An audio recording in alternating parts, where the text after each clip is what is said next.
би 10 жилийн сургуулийн одоо 3 дугаар анги 2-3 дугаар ангиас эхлээд цуглуулсан байдгийг. Тэгээд одоо өнөөдөр ингээд бараг энэ түүхэд ойн жилүүдэд одоо энэ өдрийг бол маш их дэсэн ядан хүлээж ийсэн. Яагаад гэвэл би энэ миний цуглуулга маань сүүлдээ сэдвчилсэн цуглуулга болж их өрнөж одоо эхлээд бол нэг тийм цаас шиг харагддаг байсан миний тэр 90 цаас өнөөдөр бол амилж одоо нэгэснэ хүний өмнө бол нүүр улаахгүй тийм үзмрүүд болж өгсөнд бол би сэтгэл хангалуун явдаг. Яагаад ингэж хэлж байгаа вэ гэхээр би Монгол хүн сансарт нэрснээ 40 жилийн ойгоор нэг иж өрн үзэсгэлэн гэвэл тавьж нийтэд хүртээж энэ маань бол миний одоо би бол цэргийн сургууль төгсөөд ерөнхий цэргийн командын ангийн мэргэжил эзэмсэн ч гэсэн тэрний хаажгаар бас энэ цаг үеийн ийм дондор бол энэ их ажлуудыг бас давхар гүйцэтгэсэндээ бол сэтгэл хангалуун байдаг. Би эхлээд бол яг зүгээр тийм сэдв энэ төр гэх юм байхгүй. Одоо нэгэсний зүгээр л одоо олдсон болгоныг бол эхлээл цуглуулж байсан. Тэгээд сүүлд нь бол яг тийм одоо Гагарин 1961 оны 4 сарын 12-нд одоо сансарт нисэж энэ дэлхийд бол маш их тийм хүний ой санамжинд оромгүй тийм их үйл явдлыг одоо түгээж маш их тийм их баяр хөөртэй би тэр үед бол жоохон хөөхд байсан. Тэгсэн хэрнээ бол тэрийг саргаар хүлээж авчаасан. Тэгээд энэ хөөхд байхдаа бол яг зүгээр эхлээд юм ч мэдэхгүй л эхлээд цуглуулж шүү дээ. Тэгээд нэг 4-5 дугаар ингээд ороход бол манай ах маань тэр үед бас миний цуглуулгыг бас дэмжиж тэр Москвагийн одоо Шамраев гэж цуглуулагчтай одоо холбож өгч тэр хүнээс надад хамгийн анхны захиа ирсэн байдаг. Тэр үеэс хойш бол одоо би сэдвчилсэн цуглуулга. Ер нь Маркийг бол одоо сэдвчилсэн цуглуулгаар нэлээд эртнээстэй гэж эхэлж цуглуулсан гэж өөрийгөө боддог. Тэр үедээ бол нэг тийм одоо хүүхэд байсан болох тэр яг хаа тэгтээ би нэг 14-5 арай нэг ухаан орсон үед ирсэн захиа.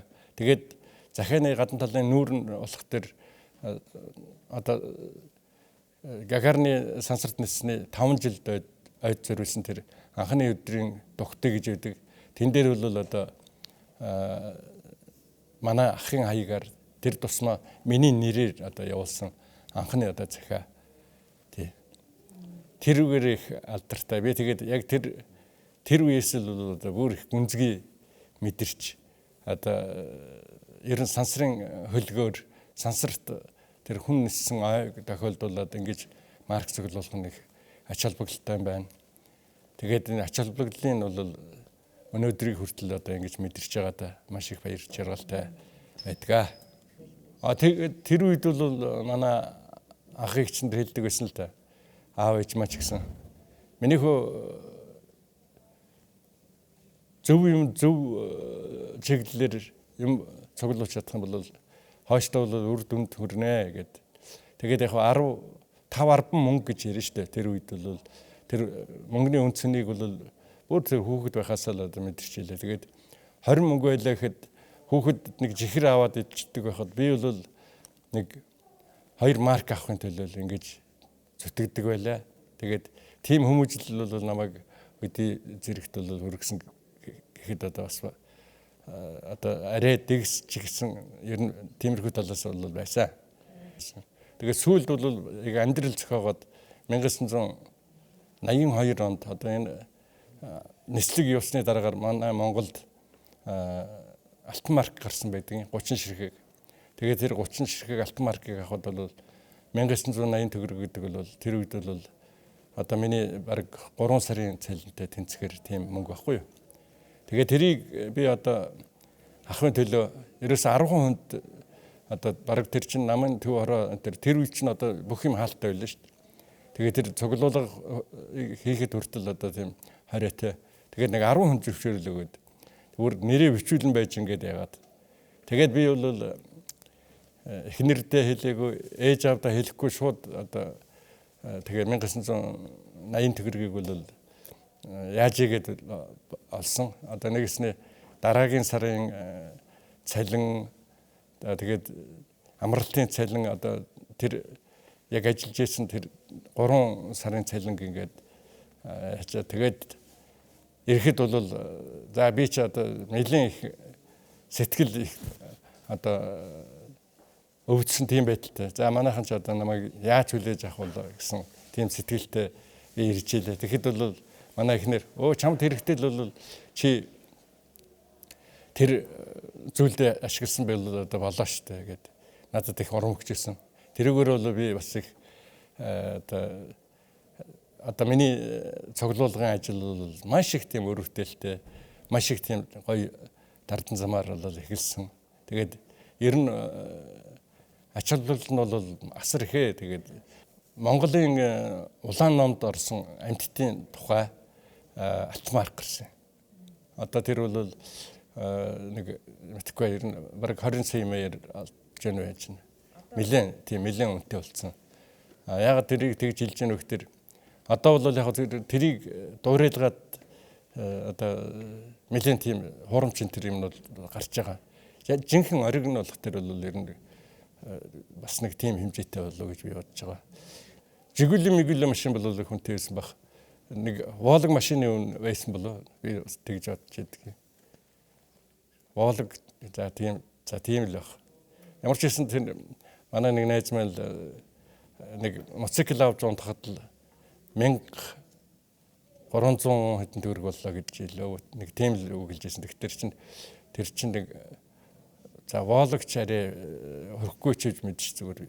Би зүгээр төсөөлж байгаа шүү дээ. Тэр үед бол тийм юм мэддэггүй байлаа. Одоо тэгээд яг ажлын төлөөлөл явдаг байсан юм чинь. Тийм нөгөө мөнгөний төлөө юу гэдэг одоо тийм юуг бол нэг бодохгүй тий. Тэгжил одоо нэг тийм мөрөдөнтгий зан гэдгийг л одоо тэнд би биелүүлж ийсэн нэг хэсэг юм болов гэж боддог. Цэргийн сургуульд байхад бол тэр энэ хоёр дахь ажлаа бол ер нь багасгацсан. Тэгээд нэлээд сүүлд амьдрал зохиосныхаа дараагаар одоо эхнэр авсадныхаа дараагаар өргөжлөл цуглуулсан. Нэг тийм пауз авсан. Тийм. Өнөөдөр болохоор би яг зүгээр энэ надад бол нэг 5 сэдвийн цуглуулга байгаа. Тийм ээ. За тэр дотор бол одоо Чингисийн Адуун сүрэг, Чингисийн Марин цэрэг гэсэн нэг сэдв байна. За фашизмыг ялсан халахын голын байлдаан гэсэн тийм өөр нэг сэдв байгаа. За энэ сансар судлал энэ дотор энэ чинь бас хоёр том одоо бүлэгт хуваагдана. Тэр нь болох тэр астроном. Тэгээд сансарт ийсэн гайхамшигт алхмууд гэж ийм хоёр сэдв байгаа дотроо. За тэгээд нэг нь болох тэр яг зүгээр цэргийн хувцас гэсэн тийм сэдв байгаа. Яг туг далбаа гэдэг нь бас нэг тийм туслах сэдвүүд. Тэгээ ер нь бол яг сэдв болгоныг бол би цуглуулахыг боддог.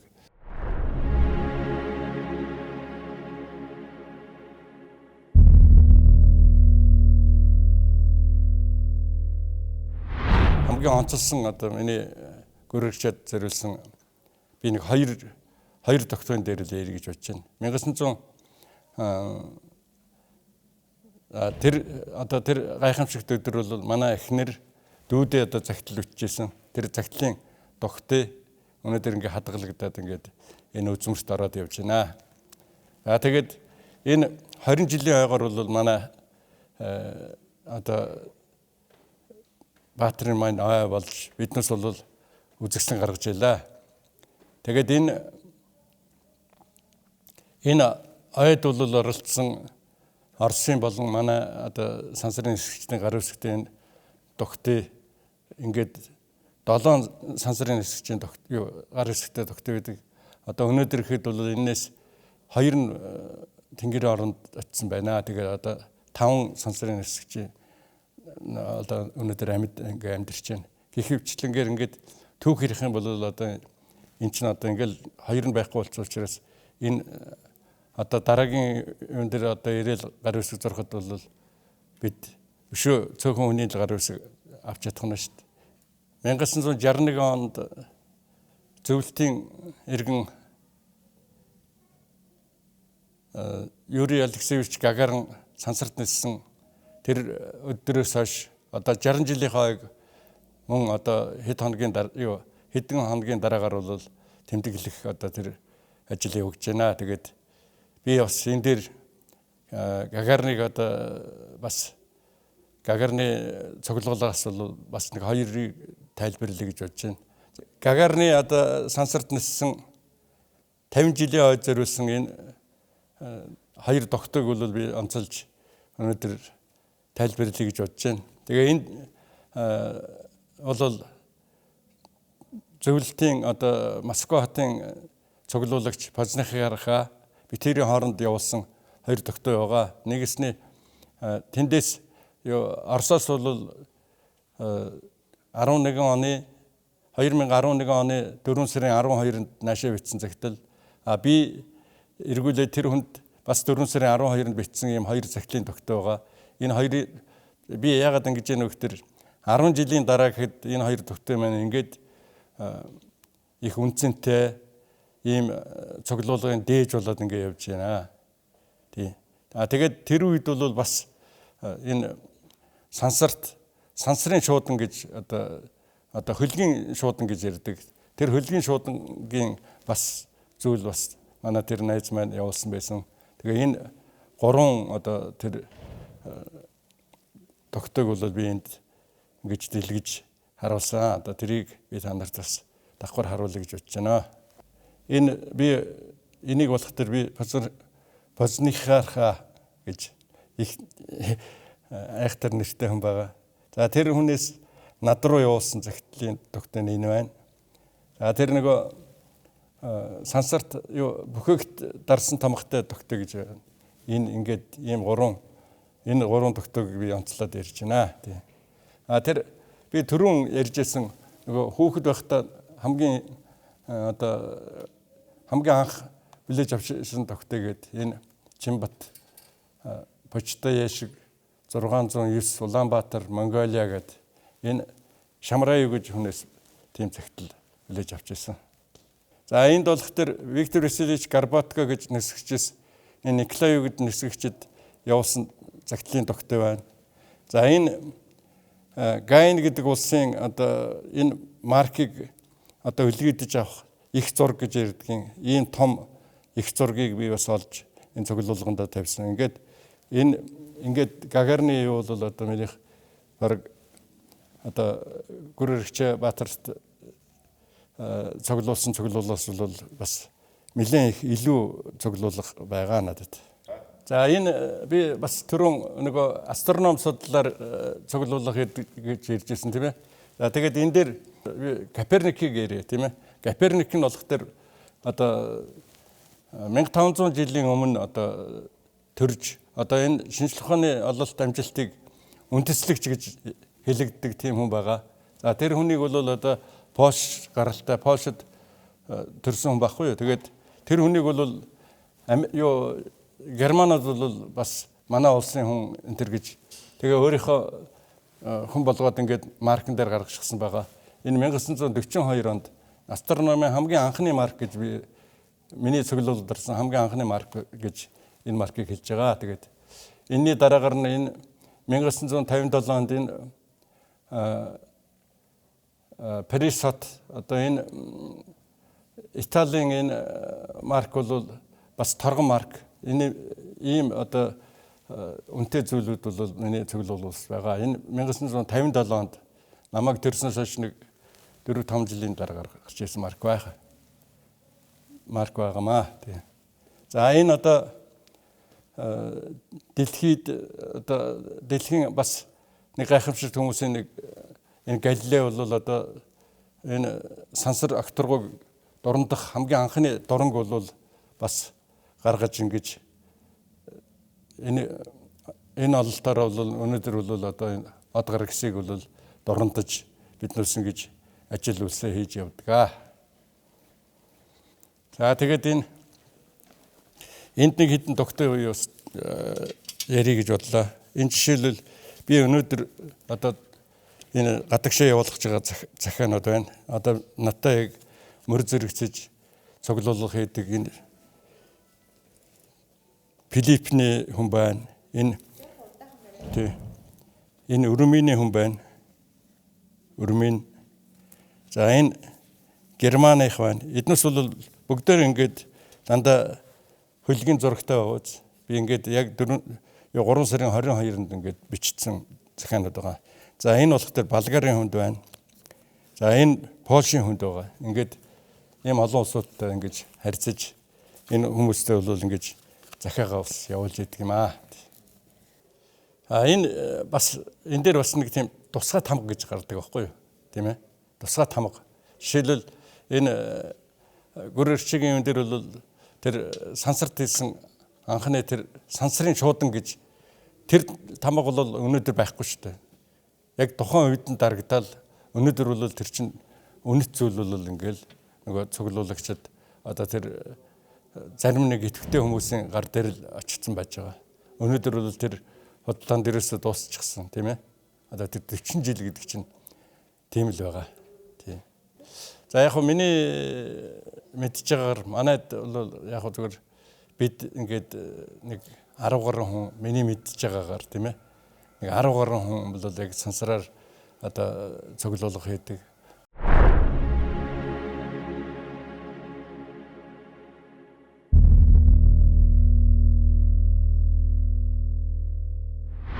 За ер нь манай гүрэрчээ Баатар маань одоо сансарт нисээд айгүй их тэр надад бол тийм ухаарлыг өгсөн. Манай цэргийнхэн бол тэр үед бол бас надтай зэрэгцээд бас цуглуулга хийж ирсэн улсууд асар их байсан.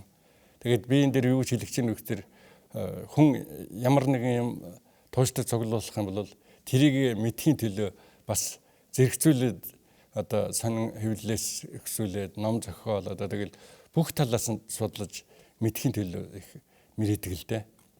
Би бол яг зүгээр нэг энэ маркийг би олж авлаа гэхэд тэгэхэд тэрний цааталд юу гэдэг вэ гэхээр тэр хэдэн онд гарсан байна уу? Ямар хэдэн ширхэгтэй байна уу гэх мэтлэнгээр тэгээд ер нь аливаа юмны оргил хэсэг нь бол одоо тэр цуглуулгын үндсэн ингээл харагдж байгаа шүү дээ. Тэгээд хамгийн гол нь тэр мэдлэг гэдгийг юу гэж хэлээд байна вэ гэхээр тэр нэг зураг одоо та нар бол тэгж харж байгаа шүү дээ. Нэг одоо хөлгийн одоо зураг байна гэдэг. Тэгээд энэ хөлгийг ямар нэртэй тийм ээ? Одоо жишээлбэл Монгол гэхэд Монголын одоо баг ингээд нисэхэд 4 хүн ниссэн байна. Тэгээд 2-2-ороо хөлөг яаж байгаад сүлдө залгагдаад тийм ээ гэх мэтлэн ингээд маш их зүйлүүд байгаа шүү дээ. Тэр болгоныг бол мэдэж тэр болгоныг одоо ямар ч байсан одоо хүнд төвөх тийм хүнд хилчих тийм авьяастай тийм мэдлэгтэй болъё гэж өөрийгөө их хичээж тэр мэдлэгээ их лавшруулсан. Би 81 онд би яг энэ ахмад цол зүүжсэн байхгүй юу. Тэгээд би 3 сарын яг одоо бас их сонир штэ. Би яг 30 нас хүрч байсан. Тэгэхэд би нэг маршийн тэмцээнд гүүгээд 5 дугаар байранд ингээд ороод одоо нэг ихний айгүй тийм баяр хөөртэй үе байхгүй юу. Одоо тэр 81 он болол тэгээд тэрний дараагаар нь одоо би одоо нэг ахмад цол одоо 18 тавсан. Тэгээд байж атал 2-3 хоногийн дараагаар Монгол хүн сансарт нислээ гэдэг. Тэгээ ингээд яасан чинь миний нөгөө яг жинхэнэ ориглээсэн сэтгэл одоо нэгс би чинь сансар судлалын талаар энэ окторгүй судлалын талаар Маркс уулуулж ирсэн хүнд чинь бол нүр гэсэн тийм одоо юу гэдэг одоо баг өөрөө ниссэн юм шиг тийм сэтгэл надад төрж ирсэн л да. Тэр бол одоо надад ч байсан Монголын ард түмэн миний үеийнхэн тэгээд надаас доош та нарт хүртэл одоо тийм урам зориг өгсөн болов. Тэр манай улсын одоо нэр хүнд бол асар их тэгж одоо би тэр үед бол их тийм нэлээд их тийм сэтгэл өндөр одоо нэгснээ манай улсын нэр төр улс төрийн одоо байдал ч гэсэн бол шүү илүү сайжирч тэр өнгө үзэмж одоо манайхыг мэддгүү улсууд маш их шүү дээ. Тэгэхэд тийм одоо уран зургийг бол надаар дамжуулаад их олон хүнд тэр уран зураг очсон болов уу гэж би бодгоо. Тэр чин хэвлийн баг хорол болдгийн. Тэгээд тэр үед бол Виктор Васильевич Горбатко ирсэн байсан. Тэр одоо нэгснээ юу гэх тэр ард талыг хариуцагч одоо тийм ээ Монголд байж байгаа Монголд одоо ямар одоо ажил зохиох вэ? Тэр болгоныг одоо зохион байгуулах, тэр болгоныг одоо нэгснээ одоо бүх юмны одоо бүх зүйлийг л одоо удирж ирсэн гэсэн үг шүү дээ. За тэгээд шинжлэх ухааны актив дээр бол тэр үед бол одоо тэр Сталины номын сан гэж явсан шүү дээ. Тэнд бол одоо тэр маркийн одоо тэр 3 өдөр дараалаад 3 өөр тогтоонууд гарч илаа. Тэрийг авахгүйж тэр очрлож ажиллаа таслаж ингээл дарахтаа цагнуулж юм ярих юм бол бас сонир шүү дээ. Тэгээд би ямар ч хэлсэн 3 өдөр дараалаад одоо тэр тогтоонуудыг олж авахгүйж бас хичээж ялаа. Гэх мэтлэнгээр ингээд бол ярих юм бол маш их байгаа. Тэгээд энэ юу л да. Миний хувьд бол одоо Монгол хүн сансарт насны 40 жилийн бол маш их ач холбогдол өгч байгаа. Ягаад гэвэл миний одоо тэн дээр нэг 15 жилийг нэмэх юм бол одоо миний энэ цуглуулга одоо энэ хобби маань 55 жилийн насыг наслаж би одоо энэ цуглуулга хийснээ үр дүнг өнөөдөр ингээ хараад тийм ээ баясс байна. Тэгээд энэ ажиллаараа бол одоо би нэр төр хөр гэж боддог. Тэгээд өнөөдөр бол одоо их түүхэд өдөр ягаад би тэгж хэлж байна гэхээр би 1971 онд Монголын ардын армийн 50 жилийн ойн арга хэмжээ тэр параданд ороод явж байлаа. Өнөөдөр 100 жилд болчихсон ингээд сууж ийн гэдэг чинь маш их тийм сайхан байна. Тэгээд үе үеийн одоо зэвсэг төвчний ахмад дайчид бүх офицерууд, генералууд тэгээд ахлагч тэгээд одоо үе үеийнхэндээ өнөөдөр одоо албаа хаагаад инхийн төлөө албаа хааж байгаа тэр ахан дүүнэртэй цэргийн баярын мэндийг бас давхар хүргэх зүйтэй болов гэж бодож байна. Ер нь бол одоо тэгээд нэг зүйл зорих юм бол одоо ийм ач холбогдол ийм одоо өрөвдөлөө одоо ингэж харддаг юм байна гэдгийг бол би өнөөдөр одоо найз нөхдүүдтэй дүүнэртэй бол ингэж харуулж баясан суугаатаа бас баяртай байна. Манай гэр бүлийнхэн бол одоо надад бас их урам өгч аав бол яадаг ямар арих уугаад янз янзын юмд мөнгө өгчөж байгаа биш. Аав тэр марка цуглуулад тэрэндээ тэр мөнгө цуглуулад юм авч яхад бол их дэмжиж яадаг, ажиллаж яадаг. Тэр ач холбогдол өрдөнгийн үтсэн учраас хүүхдүүд маань эхнэр маань бол тэн дээр дандаа урам өгч яадаг. Тэнд бол би их баярлж яадаг.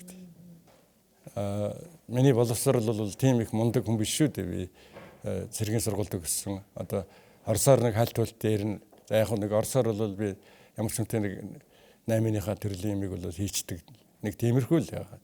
Тэгэхэд бол би 60 оронтой одоо өөрийгөө дандаа шинчилж өөрийгөө дандаа нэг боловсруулах тийм ажлыг бол хийж байгаа. Би их урам зоригтой байдаг. Тэгээд ер нь өхөн хөлтлөл хүн сурч боловсрч явах ёстой маа гэдгийг бол дүүнэртэй бас энэ дэлмээр бас хэлэх хэрэгтэй. Зөвхөн энэ марк цуглуулна гэдэг бол шүү дээ. Шуудангийн түүхийг бичиж байгаа. Тийм ээ. Нэг талаасаа, нөгөө талаасаа бол онтооллын хуудсыг бол одоо жишээлбэл 40 жилийн өмнө миний одоо манай эхнэрийн явуулж ирсэн цагт л өнөөдөр ямар үнэлгээгээр үнэлэгдэж байна вэ гэх мэтлэр ингээд судлаач хүний хувьд бол ерөнхийдөө би бол юм их харж л байна л да. Тэгээд энэ ямар их үр дүнтэй ямар их энэ маркийн үнцийн энэ шуудангийн одоо энэ бүтээлүүд бол ямар их үнцийн төрдөг яадгүй гэдгийг бол одоо хэлэхэд бол их таатай байдаг. Тэгвэл нэг хайхтар би энэ дээр бол зарим хүмүүс бол боддог энэ нэг их баяжсан хүн яриад байна энэ төр гэж. Тэгвэл тэрний цаана бас хөлс сурсаж тэрний цаана бас амьдрал явагдаж идэг гэдгийг бас давхар хэлэх ёстой шүү дээ.